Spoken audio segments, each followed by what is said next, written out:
দেশের বৈদেশিক মুদ্রার ভাণ্ডার বাঁচাতে আগামী এক বছর দেশবাসীকে সোনা কেনায় লাগাম পরানোর আর্জি জানিয়েছিলেন প্রধানমন্ত্রী নরেন্দ্র মোদী। আসলে অর্থনীতির সঙ্গে সরাসরি সম্পর্কিত মহার্ঘ হলুদ ধাতুটি। সরকারি নথি বলছে এই মুহূর্তে রিজার্ভ ব্যাংকের ভাণ্ডারে সঞ্চিত সোনার পরিমাণ 880 টন। মজার কথা হচ্ছে এর কয়েক গুণ বেশি সোনা রয়েছে ভারত জুড়ে ছড়িয়ে থাকা অসংখ্য মন্দিরের সিন্ধুগুলিতে। সেই পরিমাণ এতটাই বেশি যে চীন আমেরিকার অর্থনীতিকেও নেহাত গরিব বলে মনে হবে। দেখে নেওয়া যাক সেই পরিসংখ্যান কতটা।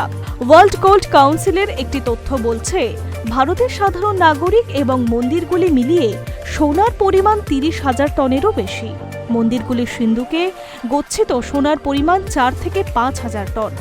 অন্যদিকে গৃহস্থের কাছে রয়েছে 25,000 টন সোনা। সেখানে আমেরিকার সোনার পরিমাণ 8,931 টন। এর থেকে আন্দাজ করা যায় স্বর্ণ ভাণ্ডার হিসেবে আমেরিকার চেয়ে কতটা এগিয়ে ভারত।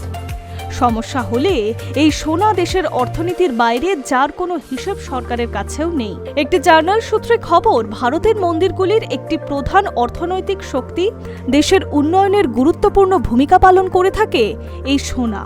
একাধিক সূত্রের দাবি, কেরলের পদ্মনাভ স্বামীর মন্দিরে সবচেয়ে বেশি 1,300 টন সোনা রয়েছে। এরপর অন্ধ্রপ্রদেশের তিরুপতি মন্দিরের সিন্ধুকে সঞ্চিত সোনার পরিমাণ 11,329 কিলো। শিরডি সাই মন্দিরে রয়েছে 380 কিলো সোনা। মীনাক্ষী মন্দিরে রয়েছে 300 কিলো সোনা। পুরীর জগন্নাথ মন্দিরের সিন্ধুকে গচ্ছিত সোনার পরিমাণ 150 কিলো।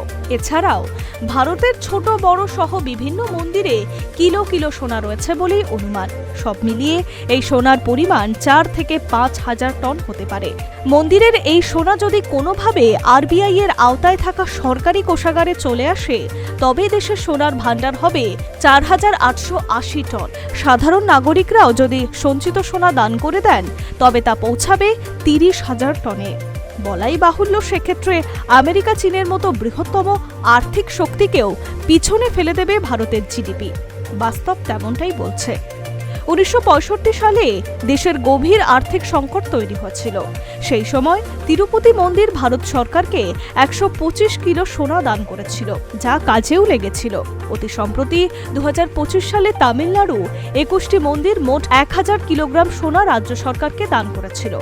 এই সোনা থেকে তামিলনাড়ু সরকার বার্ষিক কয়েক কোটি টাকা সুদ পায়। মাঝে India Boolean and jewellers association আহ্বান জানায় যে মন্দির ট্রাস্টগুলির হাতে থাকা হাজার হাজার টন সোনার মধ্যে অন্তত 1000 টন সোনাকে স্বর্ণ নগদীকরণ প্রকল্পের আওতায় মূলধারার অর্থনীতিতে নিয়ে আসা হোক। এর ফলে সোনার আমদানি কমবে এবং বৈদেশিক মুদ্রার ভাণ্ডার সুরক্ষিত থাকবে, যা বাঁচাতে সম্প্রতি সোনা কেনায় লাগাম টানার অনুরোধ করছেন প্রধানমন্ত্রী Narendra Modi. Hi news network.